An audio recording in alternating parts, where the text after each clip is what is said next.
Hey there, everyone. Welcome back to Leadership Lessons with Cheri 2024. I'm recording on New Year's Day, so Happy New Year. And I hope that this year is going to be your best year yet. I really do. I do think that we have a lot of power and control over what our destiny is if we choose to embrace it. And today I want to talk to you about something that I learned during 2023 that really I think is going to have a huge impact moving forward in this new year. And that is understanding and realizing what my own personal success formula is. Now, I have to say this. I have been in the world of leadership for a very long time, 16 years officially. But prior to that, I was an assistant principal, which is a leadership role, a district coordinator, also a leadership role. And as a specialist, when I left the classroom, I was fortunate enough to have mentors that really pushed me to move forward quickly. And so they gave me a lot of big things to work on. If I go back and reflect over all of the things that I've done in my career and education, I think I would be a little bit overwhelmed with how much I've actually accomplished. I have been nominated for awards, received awards. I've been able to have programs paid for me, opportunities to speak at conferences, and just do some amazing things that many other leaders may not get the opportunity to do. And I do think it's because when I did learn from my mentors, formal or informal mentors, just people around me, and you've heard my story, I've also learned from some of the worst out there on what not to do. I think it gave me a little bit of an edge because I take in everything that's surrounding me. I feel like I am one of those kind of learners. When I see or hear something, I want to absorb it. And what I do, I think very well, is be able to then process it in a way that I can then apply it to my own personality. In a recent book that I wrote for on leadership, I talk about your leadership persona. And I think that that is where my persona really comes into play. I am able to really be able to do that effectively so that I am not showing up as someone else. I am showing up as the best version of Cheri Dixon. And that's what it's all about. Because when you're living someone else's life, you're not living authentic. When you're trying to be someone else, you're trying to people please other people. You're so worried about all of that that you can't be you. And I have to say, that's the uniqueness and the great thing about each of us individually is that we all have our own strengths that we bring to the table, our own fabulous things about ourselves. And so being able to embrace that really has set me up for success as I've moved through my time in public education as a leader. And now, as I'm transitioning into the business world, and well, I've already transitioned, I'm not going to use that anymore in 2024. That's the final time I say that. I am now a business owner. And as a business owner, I know that I'm leading my organization. I might be a person of one right at this moment, which I'm bringing on an intern here in the next few weeks and doing some things in that realm to start setting my business up for getting more employees and growing and building. But in the meantime, I'm doing all of the jobs myself, but I'm still leading. I'm leading my organization because if I don't use my leadership skills, then what's going to happen to the organization? It's just going to stay stagnant. It's going to just move along, ho-hum, kind of like a turtle, and not really get to the place where I want it to be. And I share that so that you can kind of think about where you are as you're watching this. Maybe you're getting ready to step into a leadership role and you're preparing yourself, or maybe you're already there and you're just comfortable and you're just going with the status quo. Whatever it is, I want 2024 to be my year. And so I took in all of this information through the last half of the year as I've surrounded myself with a new network and started to learn from different types of people. Before mainly educators, now people doing business, right? Some of the best leaders out there. I've started to have informal mentors come into my world, formal mentors in my world that share so much information. And what I hear them say all the time is, number one, what is your definition of success? And I had to really think about that because I knew what my definition of success was in the education world, right?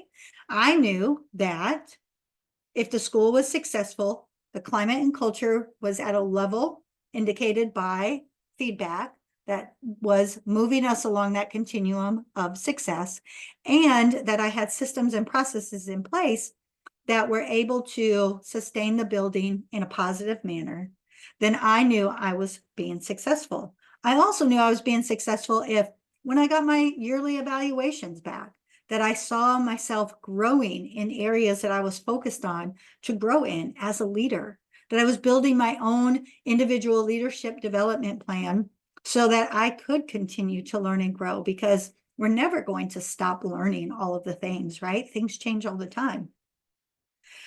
But when I came into this realm, I had to think about, well, what is success going to look like for me? Clearly, I could just say I'm going to be successful when I generate $1 million per year in revenue. Okay, but let's step back on that.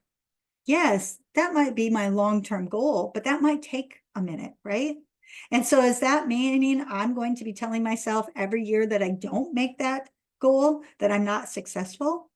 Even if I've had an impact on businesses, even if I've had an impact on individual leaders, even if I've made huge progress and accomplished so many of the milestones along the way. So I had to rethink a little bit, because sometimes I can be an end of the road kind of thinker, right? This is the finish line. This is where I want to be. But I needed to step back and I needed to say, okay, in year one or year half, so to speak, what would be success for me? And I set those milestones.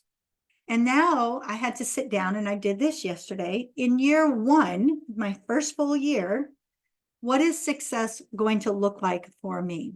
How will I know that I successfully ran my business, developed myself, and lived a life that I love based on what's happening throughout the year? And I have to say, I really think my definition of success at this point is that I do get to live a life that I dreamed I could live.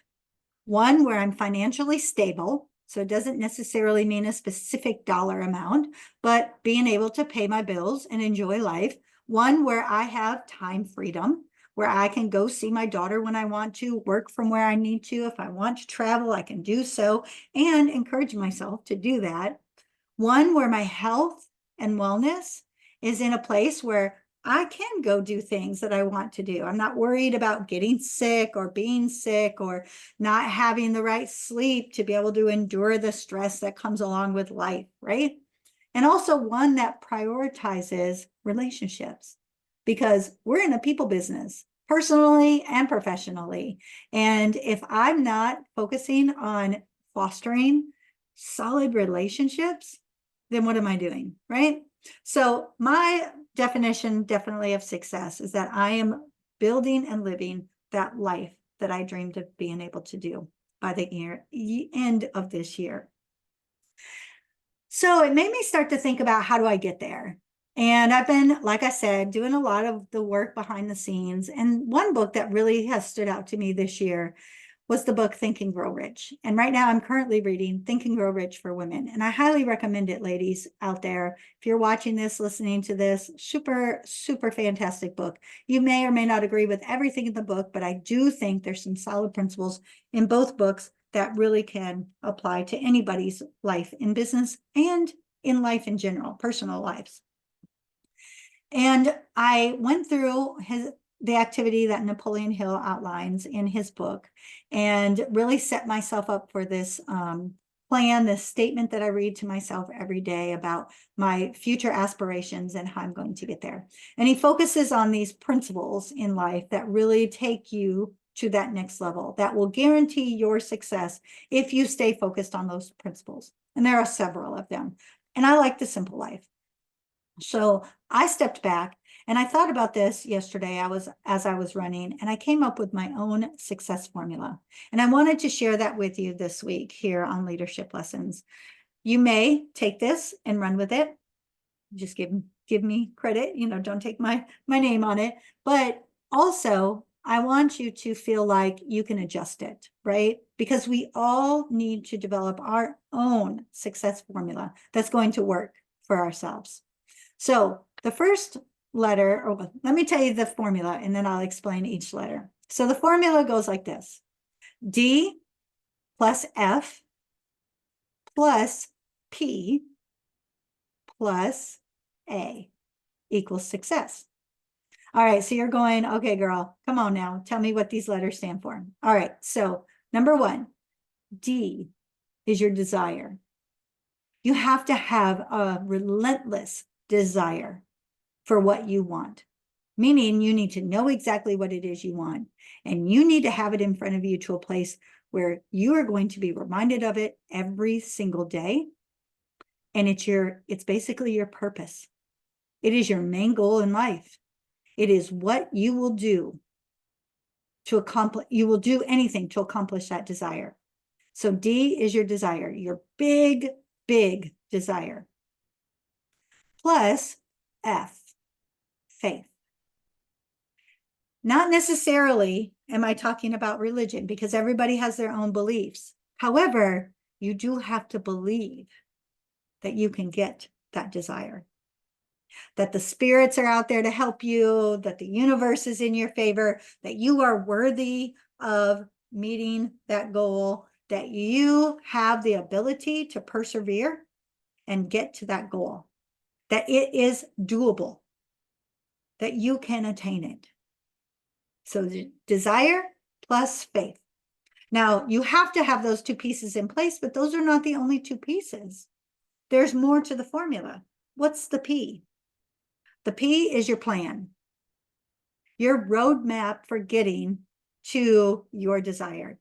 And the more strategic you are, the more detailed you are, the more specific you are, and hold yourself to following that with milestones for reflection and pivoting if needed, that's going to get you on that path. It's like having a map. You go to a new event somewhere you don't know, and you just drive around aimlessly, because I've been there before. I've done that before on purpose. I'll tell you that story another day. However, you want specific direction on how you are going to get to that desire. So you've got the desire, you've got the faith that you can get there, you've got your roadmap, and then the A, of course, is accountability. That you utilize those three things: desire, faith, and your roadmap, your plan, and hold yourself accountable for doing it. If you say, I'm going to read 20 minutes every day, then read 20 minutes every day. Make yourself do it. Hold yourself accountable. If you find that that's not doable, change the plan. Don't just give up on it. Because here's what happens even with New Year's resolutions. We say we're going to do these things, we do them 150% for a week, and then we give up on them. We don't keep the accountability for ourselves. So desire plus faith plus a plan plus being held accountable equals your success. It's a pretty simple formula, y'all, but I promise you, there's a lot of work that goes into it. You will see the end result, and nobody will see the work that leads up to that fabulous end result, but you will. And when you get on the path of success and you start to feel the momentum, I'm going to promise you, success breeds success. It's a huge motivator. And you will find that you are in charge of making all of your goals and dreams happen. All right, guys, that's my lesson for this week. I hope it's something that you can use, something that you can have a takeaway from and be able to go implement into your own life immediately. And let's make 2024 amazing. All right, have a great week, and I'll see you right back here on Leadership Lessons with Cheri next week for another amazing episode.